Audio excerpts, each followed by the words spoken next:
여호와는 나의 목자니 내가 부족함 없으리로다.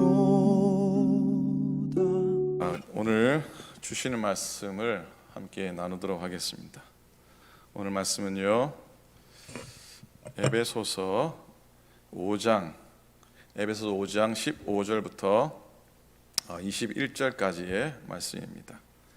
자, 우리 말씀을 펴시고요, 가능하면 성경책을 펴시고 말씀을 읽었으면 좋겠습니다. 에베소서 5장 15절부터 21절까지 교독으로 말씀을 보기 원합니다. 한 절씩 교독하겠습니다. 그런즉 너희가 어떻게 행할지를 자세히 주의하여 지혜 없는 자같이 하지 말고 오직 지혜 있는 자같이 하여 세월을 아끼라. 때가 악하니라. 그러므로 어리석은 자가 되지 말고 오직 주의 뜻이 무엇인가 이해하라. 술 취하지 말라. 이는 방탕한 것이니 오직 성령으로 충만함을 받으라. 시와 찬송과 신령한 노래들로 서로 화답하며 너희의 마음으로 주께 노래하며 찬송하며 범사에 우리 주 예수 그리스도의 이름으로 항상 아버지 하나님께 감사하며 함께 읽습니다. 그리스도를 경외함으로 피차 복종하라. 아멘. 아멘. 오늘은 에베소서 5장 15절부터 21절 말씀에 의지해서 오늘 말씀을 나누기 원합니다. 어느덧 에베소서 말씀 나눈 지가 29번째 시간이 되었네요. 오늘 말씀의 제목은 믿음이 최고의 지혜입니다 라고 하는 제목입니다. 한번 다 같이 따라 하시겠습니까? 믿음이 최고의 지혜입니다. 아멘. 아멘. 성경 66권 전체가 사실은 지혜로운 삶에 대해서 교훈하고 또 가르쳐 주시지만 오늘은 주신 본문에 따라 지혜로운 자의 삶을 말씀드리면서 은혜를 나누기 원합니다. 15절 말씀을 먼저 봅니다. 그런즉 너희가 어떻게 행할지를 자세히 주의하여 지혜 없는 자같이 하지 말고 오직 지혜 있는 자같이 하여 그랬어요. 그죠? 한번 같이 읽어볼까요? 같이 읽겠습니다. 시작. 그런즉 너희가 어떻게 행할지를 자세히 주의하여 지혜 없는 자같이 하지 말고 오직 지혜 있는 자같이 하여. 성경에서의 지혜는 구원을 얻는 지혜죠. 성경에서의 지혜는 하늘로부터 오시는 지혜죠. 그래서 히브리어로는 지혜를 호쿠마라 그럽니다. 호쿠마, 고구마가 아닙니다. 호쿠마.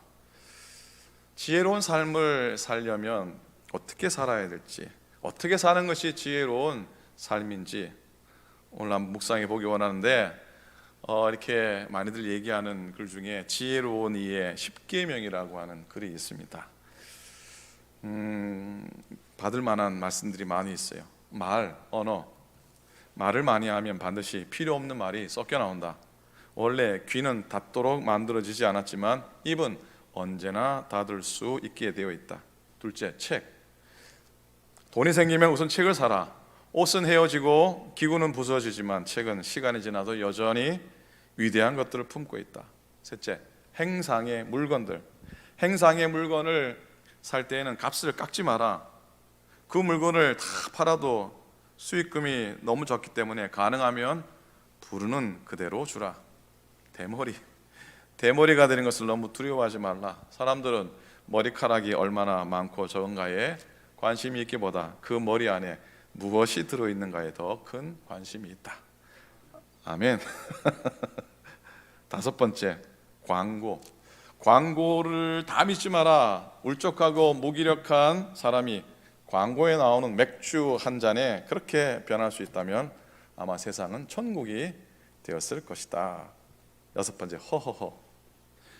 잘 웃는 것을 연습하라. 세상에는 정답을 말하거나 답변하기에 난처한 일들이 많다. 그럴 때는 허허 웃어보라. 뜻밖의 문제가 풀리는 것을 보게 될 것이다. 일곱 번째, TV를 너무 많이 보지 마라. 그것은 켜는 것은 쉬운데 끌 때는 대단한 용기가 필요하다. 손이 큰 사람, 아무리 여유가 있어도 낭비하는 것은 악하다. 돈을 많이 쓰는 것과 그것을 낭비하는 것은 큰 차이가 있다. 불필요한 것에는 인색하고 꼭 써야 할 것에는 손이 큰 사람이 되라.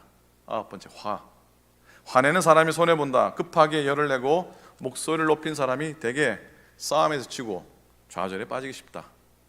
마지막 10번째, 기도.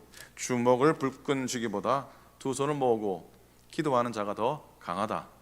주먹은 상대방을 상처 주고 자신도 아픔을 겪지만 기도는 모든 사람을 살릴 수 있다라고 하는 말씀이에요.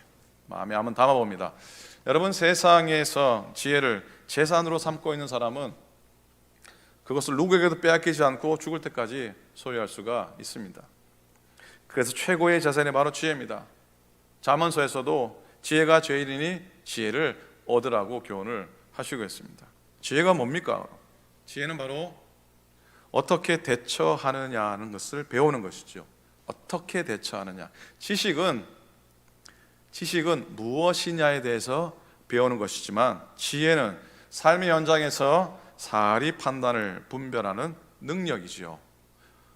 지혜로운 판단은 삶을 승리로 이끕니다. 지혜롭게 판단하면 위기가 바뀌죠. 전화 위복이 됩니다. 그래서 유대인들은 지혜는 칼보다 강하다. 그들은 권력자나 부자보다도 지혜로운 사람을 더 존경했습니다. 예수님께서도 세상에서 뱀같이 지혜로워야 한다라고 강조합니다. 바울은 오늘 우리에게 본문을 통해서 세상에서 그리스도인들의 삶이 지혜 있는 자 같은 삶이어야 한다고 가르치고 있습니다. 16절입니다. 세월을 아끼라 때가 악하니라. 첫 번째, 바로 지혜 있는 자의 삶은 세월을 아끼는 삶입니다. 세월을 아낀다고 하는 의미, 이 소극적으로 생각해 본다면 시간을 낭비하지 말라고 하는 의미입니다만, 적극적으로 시간을 아끼라고 하는 말씀을 풀어본다면 그건 기회를 만들라고 하는 의미입니다. 어떻게 하라고요? 기회를 만들어라고 하는 의미입니다. 오늘 우리의 삶에 참 겪어보지 못한 위기가 우리에게 기회가 되었으면 좋겠습니다. 매일 아침마다 매일 영상 예배 이렇게 카톡에 보내면은 가끔 이렇게 답장이 오는데 어느 권사님이 며칠 전에 이런 답을 주셨어요. 목사님, 코로나 바이러스가 좋은 점도 있네요. 설교를 통해 성경 공부를 이렇게 구체적으로 꼼꼼히 공부한 것은 나에게 있어서 참 유익하기 때문입니다. 언제 이렇게 차곡차곡 공부한 일이 있었는가 생각해 보게 됩니다. 매일 예배를 통해 목사님의 자세한 해설을 듣는 기회를 코로나19 덕분에 하루의 시작을, 이 타이핑 잘못한 겁니다. 하루의 시작을 성경 공부와 예배를 통해 하게 됨을 깨닫고 범사에 감사를 생각하게 됩니다. 자, 이 세상을 지혜롭게 살아가는 사람은 기회를 만들 줄 아는 사람이지요. 어리석은 사람은 세상에서 자기에게 주어진 기회를 활용할 줄 모르는 사람입니다. 지혜로운 사람은 그 시간 속에서 하나님의 뜻을 이해하고 따라가는 삶을 살아가는 삶입니다. 코로나 상황이 교회에는 아주 큰 위기입니다. 곳곳에 다 위기의 상황이지만 교회에 특별히 큰 위기이기도 합니다. 어느 분의 진단에 따르면 코로나가 그친 후에 다시 교회로 돌아오지 않을 가능성이 있는 퍼센티지를 무려 20%로 잡고 있는 것을 보았습니다. 재정적인 위기는 둘째고요. 현장 예배를 드리지 못해 생기는 공동체성의 약화라고 하는 그런 위기가 우려된다고 합니다. 하지만 어느 목사님의 또 다른 진단입니다. 코로나 사태로 인해 교회의 숫자도 무너지고 규모도 무너지고 다 무너지지만 진짜가 확인되는 시간입니다. 진짜를 중심으로 해서 복음과 하나님의 나라가 재편될 수 있는 시대입니다. 부정적으로 보지 말고 또 규모의 논리에 사로잡히지도 말고 긍정적으로 적극적으로 나가면 좋겠습니다 라고 얘기합니다. 코로나 상황을 겪으면서 사실 요즘 여러분도 느끼시겠지만 확인하게 되는 건 온라인을 통한 예배와 복음 전도의 가능성이라는 것이죠. 전에는 영상 예배에 대한 필요성은 느꼈지만 그저 막연했고 이게 어떻게 그렇게 생각했었는데 요즘은 정말 유튜브에 감사해야 될 지경입니다. 유튜브가 없었더라면 이 지경을 어떻게 감당해 갈 수 있었을까 하는 생각이 듭니다. 그래서 제가 유튜브에 구글에 너무 감사해가지고 유튜브 프리미엄 멤버십 하나 샀다는 겁니다. 저희 집 사람이 그 사람들 그거 안 사도 다 자기 살 거 있는데 뭘 사시냐고 그러는데 다 치우고 고마운 거예요. 한 달에 한 10여 불 내가 구글 유튜브에 내가 도네이션 하는 심정으로 멤버십 하나 샀어요. 다른 생각 안 하고 그저 고마워서 구입했습니다. 목회자의 입장에서 유튜브가 없었다면 어찌 되었을까 하면 사실 좀 아찔한 생각조차 듭니다. 어느 권사님이 또 이런 답글을 주셨어요. 목사님, 코로나 바이러스로 인해서 혼탁했던 유튜브 채널이 거룩한 도구로 거듭남에 대하여 세상 감사와 유용함을 발견합니다. 이 힘든 시기에도 온전히 주님께서 지켜주시고 유튜브를 통해서 각자의 처소에서 거룩한 예배를 드릴 수 있게 인도해 주셔서 감사합니다. 다시 말씀드립니다. 이 세상을 지혜롭게 살아가는 사람은 기회를 만들 줄 아는 사람입니다. 지혜로운 사람은 그 시간 속에서 하나님의 뜻을 이해하고 따라가는 삶을 사는 사람입니다. 그래서 17절을 보십시오. 그러므로 어리석은 자가 되지 말고 오직 주의 뜻이 무엇인가 분별하고 이해하라고 교훈하십니다. 성경에서는 시간과 관련된 대표적인 어리석은 사람을 게으른 사람이라고 표현합니다. 게으른 사람. 사실 다 사람마다 게으른 부분이 없지 않아요. 저도 상당히 게으른 사람입니다. 그래서 이 말씀을 준비하면서 나도 참 게으른데 그런 생각을 했습니다. 여러분, 게으른 사람의 특징이 뭡니까? 핑계를 대고 변명을 대고 미루는 거죠. 게으른 학생이 대표적으로 하는 말이 뭡니까? 내일 공부하지 내일 공부하지. 옛날 게으르기로 소문난 농부가 있었습니다. 그날도 역시 다른 사람은 다 밭에 일하러 갔는데 이 게으른 농부는 하루 종일 빈둥거리고 대청마루에서 낮잠을 자고 있었습니다. 그때 이상한 소리가 들려서 잠길에 눈을 개슴츠리 떴더니 큰 도둑이 담 넘어가지고 오는 겁니다. 그때 이 농부가 눈을 슬 또 감으면서 한마디 합니다. 도둑이네. 저놈 마당에 들어오기만 해봐라. 그런데 다시 쿵 하는 소리가 들립니다. 눈을 떠보니까 이 도둑이 이렇게 담에서 내려와서 살금살금 걸어오는 겁니다. 그래도 이 게으른 농부가 무겁게 내려오는 쌍꺼풀을 이기지 못하고 속으로 중얼거립니다. 집안에 들어오기만 해봐라. 이 도둑이 농부가 잠든 줄 알고 집안으로 설금설금 농부의 곁을 지나 안방으로 들어갑니다. 여전히 잠에 취한 농부가 뭐라 그랬겠습니까? 놈이 안방으로 들어가네. 뭘 가지고 나오기만 해봐라. 이었고 도둑이 한상 짊어지고 안방을 나와 대문으로 나갑니다. 그러자 게으른 놈이 뭐라 그랬겠습니까? 이놈 다시 오기만 해봐라 그랬답니다. 재미없나 보지요. 다시 오기만 해봐라. 여러분 저한테 목사님 설교 길기만 해봐라. 여러분, 우리에게 주어진 현재의 시간은 다시 오지 않습니다. 기독교의 시간과는 어떤 겁니까? 종말론적인 시간입니다. 쉽게 말하면 알파와 오메가의 시간입니다. 즉 처음이 있으면 나중에 있고 오늘이라는 이 순간은 결코 다시 돌아올 수 없다고 하는 믿음입니다. 기독교의 시간과는 그렇게 직선의 시간에 의미가 있습니다. 오늘이라고 하는 이 시간이 우리에게 얼마나 소중한지를 깨닫게 됩니다.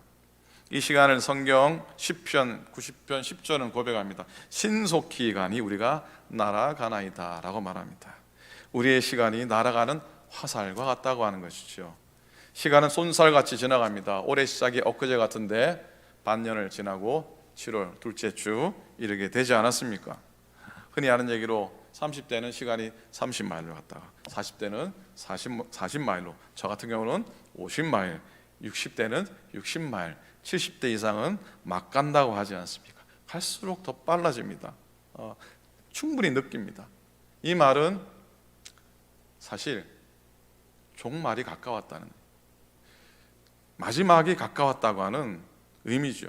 그러니 우리가 흐르는 시간과 세월 속에 종말이 가까워진 것을 느끼면서 지혜롭게 살아가야 되겠다고 하는 늘 자각하는 마음을 갖기를 원합니다. 그래서 시간을 투자하며 선한 일에 시간을 투자하라는 것이죠. 소중한 것에 시간을 드리라고 하는 것이죠. 삶의 가장 가치 있는 것을 위해서 시간을 투자하라. 하나님께 드리는 시간, 우리에게는 가장 소중한 시간입니다. 하나님 더 사랑하고 더 신뢰하기 힘쓰고 기도하고 말씀 가운데 또 예배 드리는 시간을 더 소중히 여기시기를 축복합니다. 두 번째로 18절입니다. 18절을 보십시오. 술 취하지 말라. 이는 방탕한 것이니 오직 성령으로 충만함을 받으라 그랬어요. 지혜 있는 자의 삶은 두 번째로 성령의 충만함을 받는 사람입니다. 그리스도인은 날마다 성령 충만함을 누리며 살아가야 됩니다. 어제도 오늘도 앞으로 이 마지막 종말의 때에 성령의 충만함을 힘입어 서는 자가 지혜로운 사람이고, 성령의 충만함이 한 사람이 바로 하나님이 기뻐하는 사람인 줄로 믿습니다. 성령 충만함을 위해서 성경은 방탕한 삶을 살지 말라 그랬어요. 방탕한 삶을 살면은 성령 충만함에 문제가 있다. 방탕하게 사는 사람은 모든 것을 허비하는 어리석은 삶을 살기 때문이죠. 채워도 모자랄 판에 퍼주고 다 쏟아버리는 삶을 산다는 것. 대표적인 삶이 누가복음 15장의 둘째 아들, 물론 다 잊어버려서 아버지께 돌아오긴 했지만 그 탕자의 모습 속에서 세 가지의 허비를 보죠. 시간을 허비합니다. 세상에서 헛된 것에 시간 다 허비해버립니다. 둘째는 뭡니까? 정열도 허비합니다. 먹고 놀고 취하는데 주어진 젊음을 다 쏟아버립니다. 세 번째, 재물도 허비합니다. 아버지가 주신 재물 먹고 마시고 노는데 다 허비해버립니다. 오늘 본문은 술과 성령을 비교해서 말씀합니다. 서로에게 공동점이 있죠. 술 취하는 것과 성령에 취하는 것과의 10가지 공동점, 고전과 같은 이야기인데 몇 가지 뭡니까? 말수가 많아진다. 공감이 안 되십니까? 우리 권사님들, 전사님들은 말고 두 번째는 노래한다. 셋째 권한다. 권하잖아요, 그죠? 넷째로 아주 대표적인 거 운다. 다섯째로 용감해진다. 간이 붙는 거죠. 지배를 당한 게, 술에 취하면은 술에 지배를 당하고, 은혜에 취하면, 성령에 취하면 예수님의 말씀이 지배당합니다. 그리고 일곱 번째, 죄송하지만 속을 개워내는 거죠. 또 중독입니다. 없으면 못 삽니다. 이런 공통점이 있습니다. 그런데 여러분, 성령 충만은 뭐와 연결되냐면 기도 충만과 연결됩니다. 초대 예루살렘 교회를 보십시오. 모여서 간절히 기도할 때 성령 충만은 받습니다. 오직 하나님의 성령이 임하시기를 간절히 구했기 때문입니다. 그래서 중요한 건 오직 먼저 그의 나라와 그의 의를 구하면서 성령을 구하는 기도를 드리며 그 기도의 통로를 통해 우리에게 성령의 충만함을 누리는 그런 삶을, 지혜로운 삶을 사시기를 부탁을 드립니다. 세 번째로요, 지혜 있는 자에게는 지혜 있는 삶이 있습니다. 지혜 있는 자에게는 지혜로운 삶이 있다는 것이죠. 먼저 19절입니다. 시와 찬송과 신령한 노래들로 서로 화답하며 너희 마음으로 주께 노래하며 찬송하며. 먼저 종말의 삶에 필요한 삶은 찬송하는 삶이에요. 시의 찬양, 찬미의 찬양, 그리고 신령한 노래의 찬양이 있습니다. 종말의 시대에는 이렇게 다양한 찬양을 부르며 고백하며 노래하기를 주님은 원하세요. 그런데 이 찬양과 관련된 두 가지 자세가 오늘 본문에 유심히 보면 나오는데, 첫 번째로는요, 서로 화답하며 그랬어요. 어떻게 해요? 서로 화답하며. 이거 혼자 부르지 말고 서로 찬양으로 화답하는 삶이 공동체 안에 있기를 기대합니다. 두 번째는요, 마음으로라고 하는 단어입니다. 마음으로라고 하는 단어. 이건 하나님을 향한 찬양의 삶은 입술 이전에 마음이 우선되어야 할 것을 강조합니다. 내 마음의 중심에서 주님을 고백하고 노래하는 마음의 찬양이죠.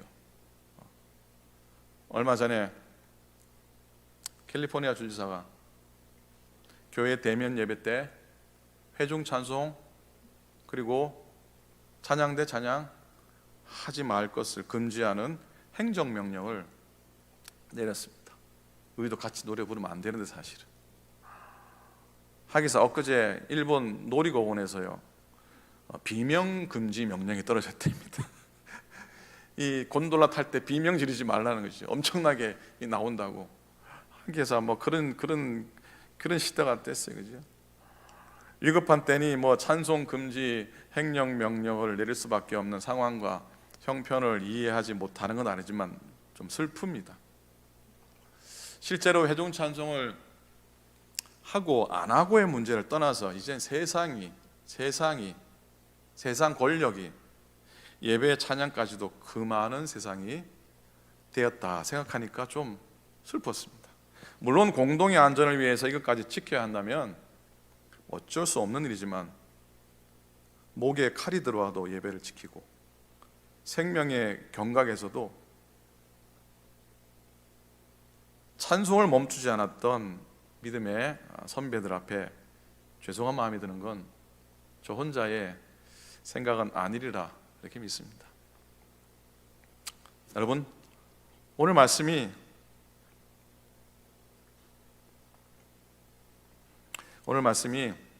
너희의 마음으로 주께 노래하며 찬송하며 그랬으니까 한편 좀 위로가 됩니다. 위로가 돼요.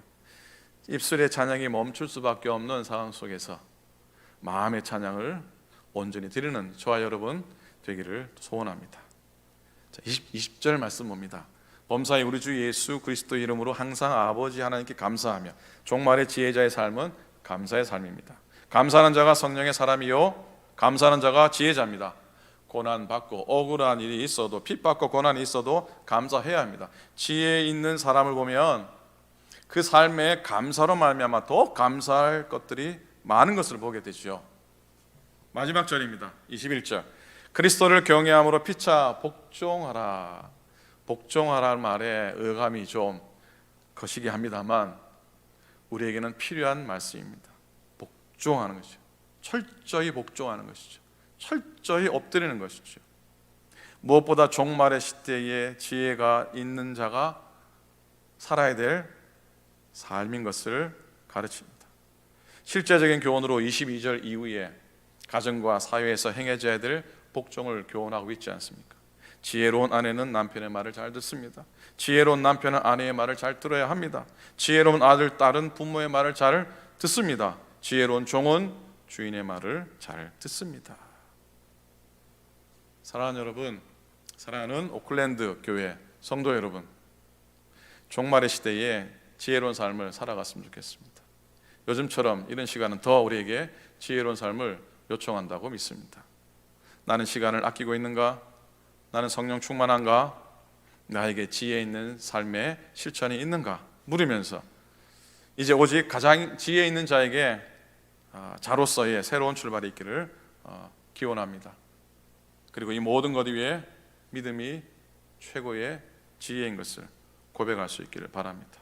믿음 안에서 지혜로운 삶을 살아 종말의 때에 마지막 때에 승리하는 우리 모두가 될 수 있기를 우리 주님의 이름으로 간절히 축원을 드립니다. 아멘. 아멘. 기도하시겠습니다. 참 좋으신 하나님 감사합니다. 마지막 때를 살아가는 우리들인데 더더욱이 코로나 상황 때문에 정말 마지막 같은 우리의 시간들을 보내고 있는데 이런 삶 가운데 오늘 주신 말씀을 따라 지혜 있는 자의 삶을 살아가게 하시고 지혜로운 삶을 또 살아내는 저희 되도록 인도하여 주시옵소서. 하나님 늘 주님 안에 은혜와 안에 거할 수 있도록 인도하시고 주께 복종하며 살게 하시고 감사하며 살게 도우시고 찬송하며 살게 도우시고 우리 가운데 하나님이 기뻐하시는 귀한 일들을 누리며 살아가도록 하나님께서 인도하여 주시옵소서. 하나님 아버지 어려운 이들이 있습니다. 건강에 문제가 있고 삶에 공고함이 있는 가정들을 지켜주시고 하나님들 주를 찾게 도우시고 성령 충만하게 살아가게 도우시고 그리고 시간을 잘 아껴 하나님 우리에게 주어진 모든 일들을 선용하는 저희 되도록 인도하여 주시옵소서. 오클랜드 교회와 이 땅에 있는 모든 교회들을 지켜주시고 하나님이 기뻐하시는 산제사가 드려지는 귀한 예배, 영상으로 드리는 예배일지라도 그렇게 드려지는 복된 예배 되도록 인도하여 주시옵소서. 주님의 은혜를 소망합니다. 감사합니다. 우리 주님 예수 그리스도 이름으로 축복하며 간절히 기도드립니다. 아멘. 아멘. 여호와는 나의 목자니 내가 부족함 없으리로